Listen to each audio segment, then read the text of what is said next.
어느 날 하나님께서 호세아 선지자를 불렀습니다. 불러서 뭐라고 말씀하셨냐면 장가가라 그랬어요. 그리고는 하나님께서 신부감도 정해주셨습니다. 그런데 문제는 뭐냐면은 이 신부의 직업이 뭐냐면은 창녀입니다. 이름은 고시입니다. 그죠? 고멜. 호세아 선지자는 이 하나님 말씀에 순종하여서 고멜에게 청혼을 합니다. 둘은 부부가 되었습니다. 결혼을 하고 함께 살게 되는데 이 고멜은 오랫동안 본인이 창녀 생활을 하다 보니까는 그런 그 음란한 그 습성들이 몸에 배어져 있었습니다. 그래서 그걸 버리지 못하고 집을 나가서 다른 남자를 만납니다. 그럼 호세아 선지자가 다시 또 물어물어 찾아가지고 다시 집으로 데리고 들어옵니다. 집으로 데리고 들어왔 동안 또 한동안 또 잘 살다가 다시 또 밖으로 나갑니다. 그러면 다시 호세아 선지자가 나가가지고 또 이렇게 찾아 데리고 들어옵니다. 심지어는 나중에는 그 자신의 그 아내와 어떤 관계가 있는 그런 남자를 찾아가서 그 남자에게 먹을 것까지 챙겨주는 그런 역할을 하게 됩니다. 우리가 볼 때는 이 호세아 선지자의 행동이 이해가 되지 않습니다. 특별히 호세아서에 보면은 이런 내용들이 잘 나와 있죠. 이 호세아서에 나와 있는 호세아 선지자의 모습, 그리고 호세아 선지자에게 명령하시는 하나님의 그 마음, 또 하나님의 명령, 그리고 그럼에도 불구하고 여전히 뻔뻔스럽게 살아가는 고멜의 모습을 통해서 우리는 무엇을 느낄 수 있습니까? 우리는 하나님의 사랑을 우리가 보게 된다라고 하는 것입니다. 자, 여러분, 이게 누구의 얘기입니까? 호세아 선지자와 고멜의 이야기가 누구의 얘기입니까?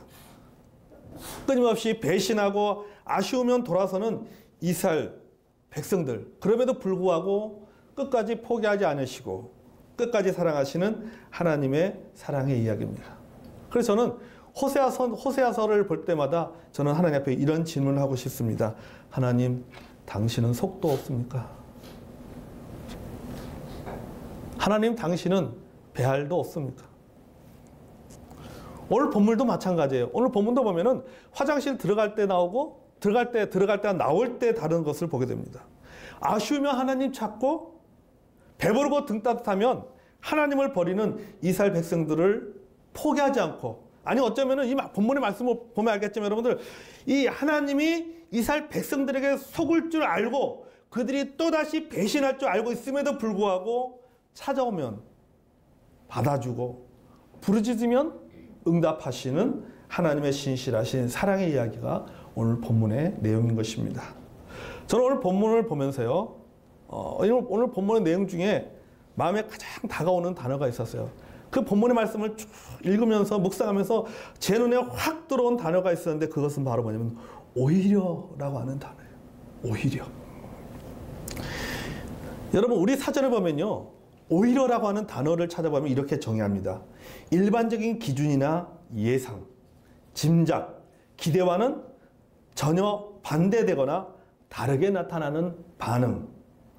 이 반응을 표현할 때 바로 오히려라고 하는 부사를 사용을 합니다. 여기서 부사는 사과의 종류가 아닙니다. 조선시대 관직도 아닙니다. 문법의 종류입니다. 죄송합니다. 아침 썰렁하게 해서. 그 문법의 한 종류예요. 그러니까 전혀 예상했던 것과 다른 반응을 보이는 것. 그래서 전혀 다른 반응을 보이는 이것을 표현할 때, 그 단어로 표현할 때 오히려라고 하는 단어를 사용한다라고 하는 것이죠. 여러분의 성경에 보면 이런 경우들이 얼마나 많습니까? 눈에는 눈, 이에는 이라고 얘기하지만은 그게 정상적인데 성경은 오히려 뭐랍니까? 원수를 사랑하라 했잖아요. 너희가 눈에는 눈, 이에는 이라고 하는 것을 들었으나 난 너에게 이르노니 원수를 사랑하라라고 했잖아요. 품으라고 했잖아요. 이게 바로 뭡니까? 이게 오히려예요. 전혀 다른 반응을 나타내 보이는 것이죠. 그래서 오늘 본문에 나오는 이 오히려라고 하는 단어가 가만히 생각해 보니까요, 이 오히려라는 이 단어가 어떤 문맥 속에서, 그리고 어떤 상황에서, 또 어떤 대상이 이 오히려라고 하는 단어를 사용하냐에 따라서 전혀 다른 해석, 전혀 다른 결과를 가져오게 되는 것을 우리가 알 수가 있다고 하는 것이죠. 자, 이 오히려라고 하는 단어가 이스라엘 백성들에게는요, 배신의 키워드가 됩니다. 그들의 재산을 약탈당합니다.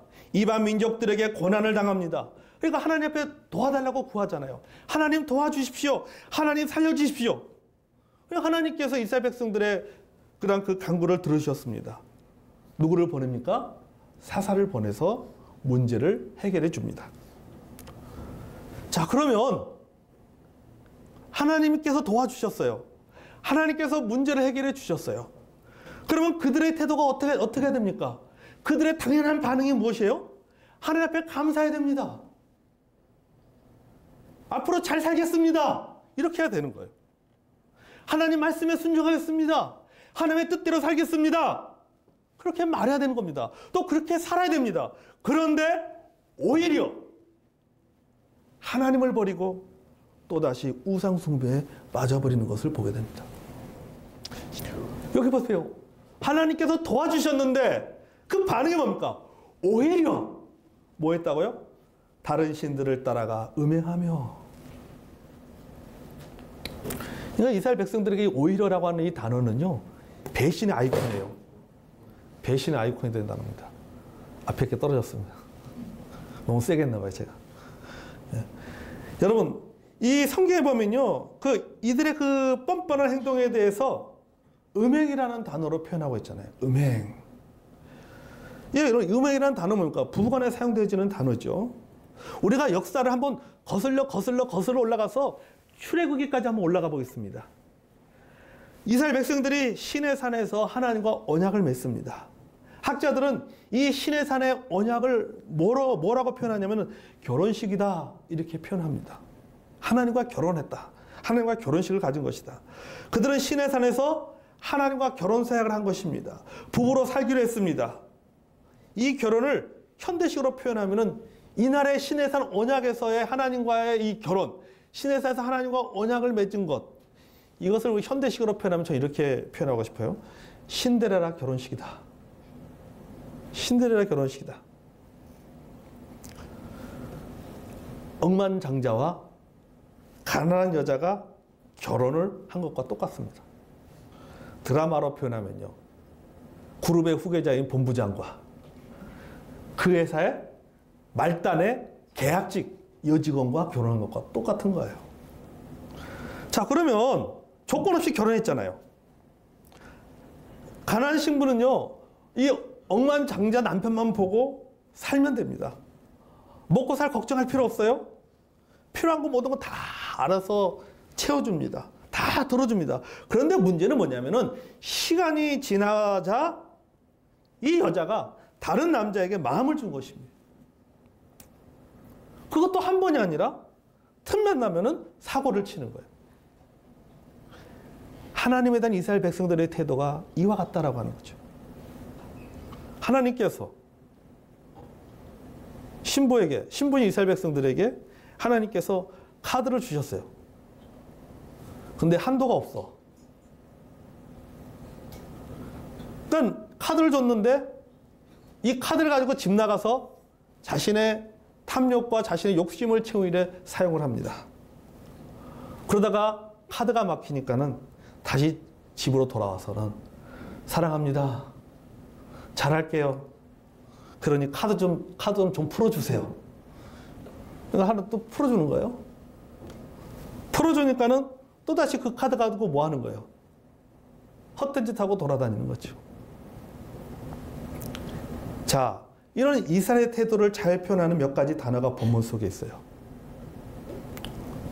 어떤 단어들이 있는지 아십니까? 우리들이 읽은 본문 가운데 그러나, 아니하고, 속히 치우쳐 떠나서, 돌이켜 더욱 타락하여, 행위와 패역한 길을 그치지 아니하였고. 자, 여러분, 이처럼 이스라엘 백성들에게 오히려는요, 하나님의 사랑에 대한 배신으로 표현되어지고 있다는 거죠. 하나님의 사랑을 받았으면, 하나님의 은혜를 받았으면 그 하나님의 사랑과 그 하나님의 은혜에 합당한 삶을 살아야 되는데, 하나님의 그 사랑을 그들은 뭐 한 거예요? 악용한 겁니다. 오히려 자기들의 욕심에, 자기들의 탐욕을 채운 일에 그 하나님의 사랑을 이용을 했다라고 하는 거죠. 이처럼 이스라엘 백성들에게 오히려는 하나님의 사랑에 대한 배신으로 표현됩니다. 그러면 하나님에게 오히려라고 하는 단어는 어떤 의미를 갖고 있는가라고 하는 거죠. 하나님은 달랐습니다. 하나님은 오히려 어떻게 사용하고 있습니까? 하나님은 이스라엘 백성들의 배신했음에도 불구하고 오히려 그들을 변함없이 사랑하셨다. 그러니까 하나님에게 오히려라고 하는 단어는 뭡니까? 신실한 사랑의 키워드예요. 이스라엘 백성들에게 오히려는 배신의 키워드고, 하나님에게 오히려라고 하는 단어는 신실한 사랑의 키워드가 되는 단어다라고 말할 수가 있습니다. 자, 그러면 하나님의 사랑이 어떻게 표현됐습니까? 두 가지입니다. 하나는 정당한 분노예요. 오늘 본문의 말씀 보면은 여호와께서 이스라엘에게 진노하셨다라고 말씀하고, 하나님이 진노하신 것입니다. 이스라엘 백성들의 그런 잘못된 것에 대해서 하나님이 진노하신 것입니다. 내가 너희들의 문제를 해결해 주었고, 너희들의 기도를 응답해 주었고, 너희들을 사랑했는데 오히려 내 사랑을 배신했다. 그것에 대해서 하나님께서 뭡니까? 진노하신 것입니다. 근데 어떻게 이 진노가 하나님의 사랑의 표현이 될 수 있냐라고 하는 거죠. 여러분, 하나님의 진노는요, 하나님의 사랑과 반대되는 것이 아닙니다. 오히려 하나님의 사랑의 표현이에요. 왜 그런가? 한번 여러분과 여러분의 자녀들의 관계를 한번 생각해 보세요. 자녀들이 잘못했을 때 가만히 보고 있는 부모가 누가 있습니까? 애들이 잘못하면은 화나잖아요. 화 안 납니까? 화나잖아요. 열받잖아요. 핸드폰 사달라 그래서 핸드폰 사줬더니 핸드폰 가지고 그냥 밥 먹을 때도 문자 보내고 계속 공부를 안 하고 핸드폰만 하면 뭐합니까? 그거 보고 있으면. 열받잖아요. 화난단 말이죠. 공부한다고 해서 컴퓨터 사줬더니 컴퓨터 가지고 공부는 하지 않고 밤낮 게임만 하고 그거 보고 있으면 뭐합니까? 화난단 말이죠. 혼을 냅니다. 꾸짖습니다. 그럼 왜 꾸져요? 왜 꾸짖어요? 왜 화를 냅니까? 왜 혼을 냅니까? 미워서요? 싫어서요? 아무나 관계가 없어서요? 아니잖아요. 왜 혼내요? 사랑하기 때문이잖아요. 사랑하기 때문에 화를 내는 겁니다. 사랑하지 않으면, 관심이 없으면요, 화낼 필요가 없어요. 네가 뭘 하든 신경 안 쓰는 거죠. 근데 관심이 있기 때문에, 사랑하기 때문에 화를 내는 겁니다. 왜? 사랑하기 때문에. 내 자녀이기 때문에 화를 내는 거예요. 여러분, 하나님의 분노도 마찬가지입니다. 아멘. 하나님은 하나님의 백성을 사랑하십니다. 하나님의 백성들과의 관계를 소중하게 여기시기 때문에 하나님의 백성들이 하나님을 떠나서 잘못된 길을 가고 있을 때, 우상을 섬기고 있을 때 하나님은 정당하게 분노로 반응하신다는 사실입니다. 왜요? 내 자녀이기 때문이죠. 내 자녀이기 때문에. 신의 산에서 언약을 맺은 내 자녀고 영적으로 나의 신부이기 때문에 그가 잘못된 길을 갔을 때 화를 내는 겁니다. 뭐 하기 위해서? 돌아오도록 하기 위해서. 여러분, 하나님의 분노는 사랑의 분노입니다. 그리고 용서하기 위한 분노인 것입니다. 그러니까 하나님은 우리에게 이렇게 말씀하시는 거예요. 야, 이놈아! 정신 좀 차려! 이렇게 말씀을. 이놈만 해야 되겠죠, 그렇죠? 네. 정신 좀 차려! 이렇게 말씀하는 거예요. 왜? 우리를 사랑하기 때문에. 그래서 하나님께서 이스라엘 백성들에게 말씀하는 거예요. 야, 너희들 정신 좀 차려, 정신 좀.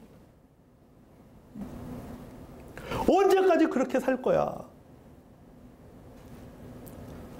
너희들이 어려움을 겪었을 때 내가 그 문제를 해결해 주었잖아. 그러면 정신을 차려야지. 다시는 그 어려움을 겪지 않도록 잘 살아야지. 그런데 왜 이 모양으로 또 옛날로 돌아가서 그렇게 살아? 하나님 이스라엘 백성들에게 그렇게 말씀하시는 거예요. 그리고 하나님께서 우리에게도 그렇게 말씀하는 거예요. 하나님께서도 우리에게 그렇게 분노하시는 겁니다. 때로는 그 분노의 방법이 인내하면서 참아주는 그런 분노가 될 수도 있고, 때로는 우리를 향한 하나님의 그 사랑의 분노가 우리에게 고난이라고 하는 것을, 어려움을 통해서 다시금 그것을 깨닫도록 하기 위해서 우리에게 어려움을 주기도 한다라고 하는 사실입니다. 아멘. 하나님은 이스라엘 백성들을 사랑하셨기 때문에 그 사랑의 표현으로 그들에게 분노하신 것입니다. 자, 하나님의 사랑이 어떻게 표현되고 있습니까? 두 가지죠. 하나는 정당한 분노입니다. 또 한 가지는 응답입니다. 응답. 이스라엘 백성들이 어려울 때마다 이스라엘 백성들이 배고프고 춥고 아쉬움이 생길 때마다 이스라엘 백성들이 뭐 하는 거예요? 하나님 앞에 도움을 구하잖아요. 하나님 배고파요. 하나님 추워요. 하나님 좀 도와주세요. 하나님 이 문제 좀 해결해 주세요. 하나님 이방 민족들이 우리를 괴롭히고 있습니다. 하나님 좀 이들을 좀 물려쳐 주세요.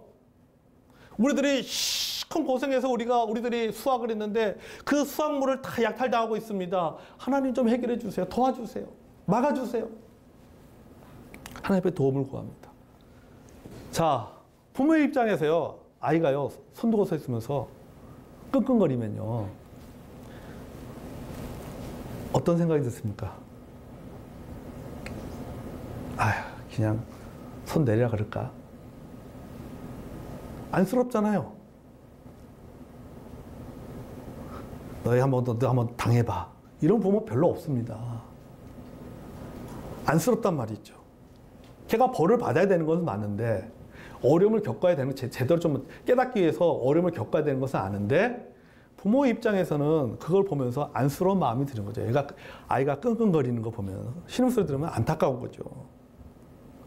자, 아이들이 자신들의 잘못을 깨닫지 못해도 용서를 구하지 않아도 부모는요, 아이가 끙끙거리면요, 먼저 마음을 돌이킵니다.